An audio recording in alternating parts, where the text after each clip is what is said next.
हंस का अर्थ होता है कि दूध और पानी को छान के और यथार्थ वस्तु को ग्रहण कर ले, जल को छोड़ देता है।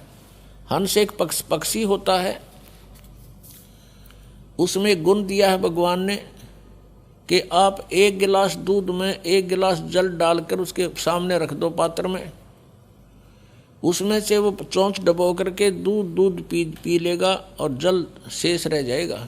उसको ऐसी दया करी दाता ने उसके ऊपर। और किसी सरोवर के ऊपर हंस भी हो और बुगला भी हो, हंस और बुगले में शारीरिक अंतर नहीं होता, लेकिन उनकी भिन्नता को कैसे पहचाने, उनकी भिन्नता कैसे जाने, हंस कौन है बुगला कौन। उनकी पहचान होती है कि जैसे बुगला जो होता है वो मोती नहीं खाता, वो मछली खाता है, गोगे खाता है, कीड़े मकोड़े खाता है, जल के जंतुओं को खाता है, लेकिन हंस नहीं खाता। हंस केवल मोती खाता है, नहीं तो भूखा मर जाता है। तो कहने का भाव ये है, विकार तो ये मछली और अन्य कीट समझो, और निर्विकार यानी जो बुराइयां ना करे, बीड़ी शराब मांस तम्बाकू चोरी जारी ठगी बकवाद, ये ना करने वाला हंस होता है, और ऐसे करता है वो बुगला होता है। ऐसे ही मानव शरीर में भगत और अभगत का शारीरिक डिफरेंस नहीं होता, उनकी क्रियाओं से पता चलता है। तो हमने क्या कहा गरीबदास साहिब जी ने कि राम सुमर राम सुमर राम सुमर हंसा। हंस, हे हंसात्मा, परमात्मा के ज्ञान से दूध और पानी को छानना सीख ले, भिन्न कर ले, फिर अपना आराम से आस्था तेरी नहीं रहेगी यहाँ पर।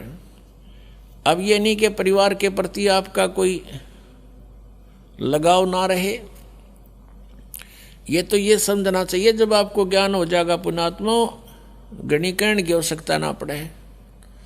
हम अज्ञानतावश फंसे हुए यहाँ पर, अज्ञानतावश हम एक दूसरे को अपना मानकर अपनी मूर्खता जाहिर कर रहे हैं, प्रकट कर रहे हैं। अब जैसे आप जी के घर पे संतान है, पुत्र या पुत्री, ये आपकी नहीं है, आपने तो इसके ऊपर एक कवर डाल रखा है, वो है आपका शरीर, बॉडी।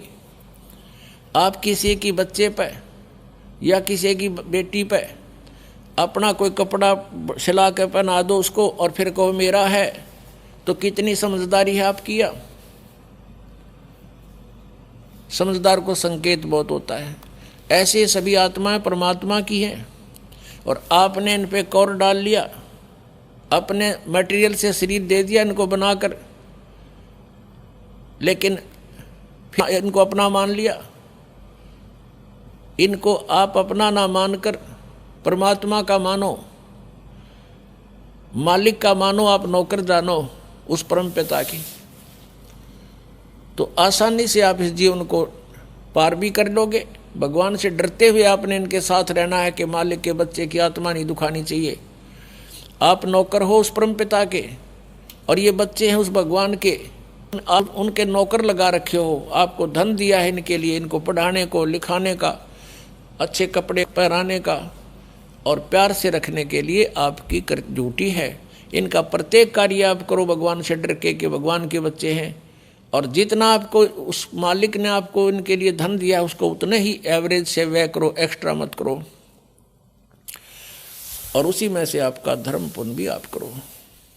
तो ये ज्ञान आपको धीरे धीरे होगा, कहने से नहीं होता, एक दो बार में भी नहीं बात या जस्ती, क्योंकि हमारे ऊपर इन तीनों भगवानों का, तीनों प्रभुओं के अंदर से निकल रहे इन गुणों का विशेष प्रेशर है, बहुत जबरदस्त इफेक्ट है।